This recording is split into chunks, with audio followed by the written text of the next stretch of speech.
جب کرب و بلا میں امام حسین علیہ السلام کا پانی بند کر دیا، رسول اللہ کے خاندان کے چھوٹے چھوٹے بچے پانی پانی کی صدائیں بلند کرنے لگے۔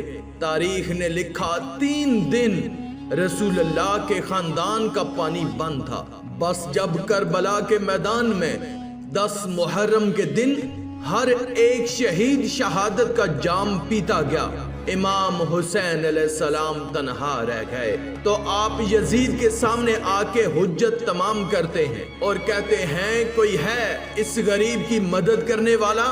آسمان ہل گیا، زمین تڑپ اٹھی، فرشتے آ گئے، جن کہنے لگے یا حسین ابن علی ہمیں حکم کریں۔ امام حسین نے فرمایا یہ صدا صرف انسانوں کے لیے تھی، لیکن افسوس تمام انسان رسول اللہ کے نواسے کی غربت پہ ہنسنے لگے۔ اتنے میں خیمے میں ایک بچہ اپنے آپ کو جھولے سے گرا دیتا ہے۔ بی بی رباب نے امام حسین علیہ السلام کو بلایا اور دست ادب کو جوڑ کر عرض کرنے لگی، نواسائے رسول، جیسے ہی آپ نے کہا کہ ہے کوئی اس غریب کی مدد کرنے والا، آپ کے اس شہزادے علی اصغر نے اپنے آپ کو جھولے سے گرا دیا۔ امام حسین علیہ السلام علی اصغر کا سر چومتے ہیں اور فرماتے ہیں رباب میں اصغر کو پانی پلا کے آتا ہوں۔ رسول اللہ صلی اللہ علیہ وآلہ وسلم کا نواسا حسین ابن علی اپنے 6 ماہ کے علی اصغر کو گود میں لے کے میدان کربلا آتے ہیں اور کہتے ہیں تمہاری جنگ اگر ہے تو رسول اللہ کے اس نواسے سے ہے، اس معصوم صغیر بچے نے تمہارا کیا بگاڑا ہے؟ لوگوں 3 دن سے اس 6 ماہ کے بچے نے پانی نہیں پیا، پیاس کی وجہ سے اس کی ماں کا دودھ خشک ہو گیا ہے، اے لوگوں اس بچے کو پانی پلاؤ۔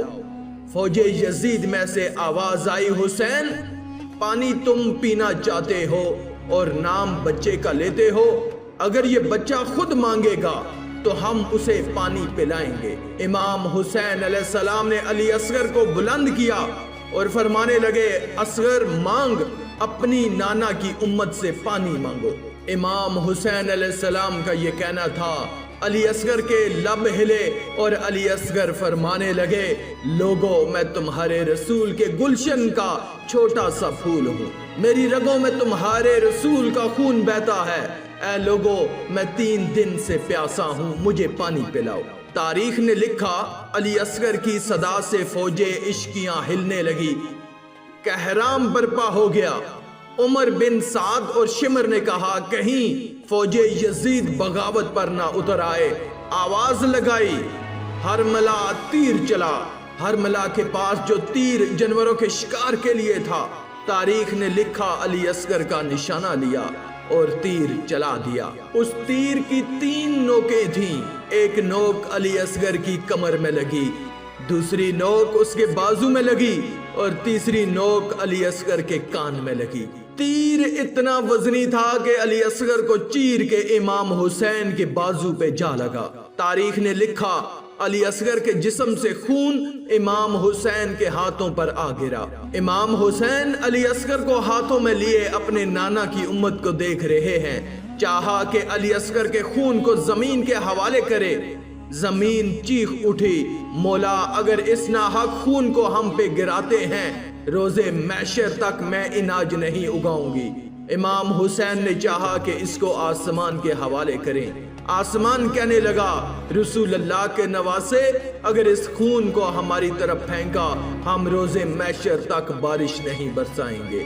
امام حسین نے خون علی اصغر اپنے چہرے پر ملا اور ان ظالموں کی طرف دیکھ کر کہنے لگے اے لوگو روز محشر میں خون علی اصغر اپنے چہرے پہ لے کے آؤں گا اور اللہ کے سامنے سوال کروں گا کہ میرے اصغر کا کیا جرم تھا۔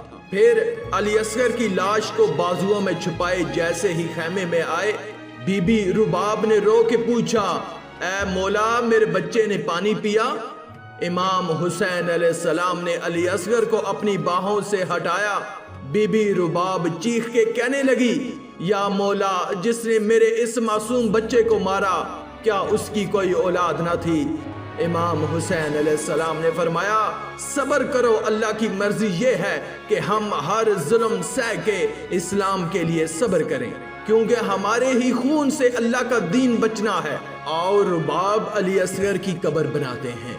امام حسین اور بی بی رباب خیمے کے پیچھے ایک جگہ پر ذوالفقار سے کھڈا کھودتے ہیں اور علی اصغر کو کربلا کی گرم زمین میں تدفین کر دیتے ہیں۔ بس جیسے ہی امام حسین علیہ السلام کی شہادت ہوئی، بیبیوں کے خیام جلائے گئے، آل رسول کو لوٹا گیا، سروں کو کاٹا گیا، تو عمر بن سعد نے کہا کہ دیکھو کوئی سر رہ تو نہیں گیا۔ کسی ظالم نے کہا کہ ایک سر رہ گیا ہے۔ شمر نے پوچھا کون سا سر؟ اس ظالم نے کہا حسین ایک 6 ماہ کا بچہ لے کر آئے تھے، ہم نے اس کو تیر مار کے شہید کیا تھا، اس کا سر نہیں ملا۔ شمر نے کہا ڈھونڈو، زمین پہ نیزے مارتے رہو، یہیں کہیں حسین نے تدفین کیا ہوگا۔ بس پھر کیا تھا، کربلا کی گرم زمین پہ فوج زمین پر نیزے مار مار کے علی اصغر کو ڈھونڈتی رہی۔ تاریخ نے لکھا ایک جگہ نیزہ لگنا تھا، جیسے ہی نیزہ اوپر آیا علی اصغر کا جسم اس نیزے پر سوار تھا۔ فوج یزید خوشی سے جھوم رہی تھی اور وہاں ایک ماں نے اپنے بچے کو نیزے کی نوک پر دیکھا، مدینے کی طرف منہ کر کے کہا یا رسول اللہ، دیکھیے آپ کی امت نے ہمارے ساتھ کیا ظلم کیا ہے۔